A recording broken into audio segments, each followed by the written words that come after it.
টাকা এমন একটা জিনিস যেটা পাওয়ার জন্য মানুষ নিজের জীবনটা উজাড় করে দেয়। মানুষ বলে যে টাকায় সবকিছু হয় না, কিন্তু সত্যি তো এটাই যে বর্তমানে টাকা ছাড়া মানুষের কোনো অস্তিত্ব নেই।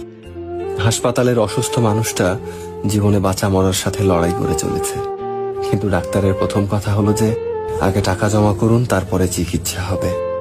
স্কুলে পড়লে টাকা, কলেজে শিক্ষা নিতে গেলেও টাকা, আর চাকরিতে সম্মান টাকার কাছে হার মেনে যায়। কোথাও গেলে টাকাটাই সবার আগে দরকার হয়।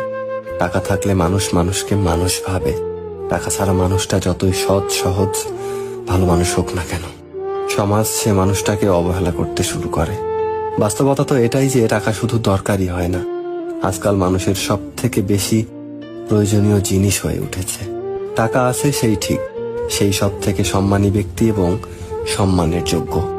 আর যার কাছে টাকা নেই, তার সত্যিগুলোকেও খুব সহজে মিথ্যে বানিয়ে দেওয়া যায়।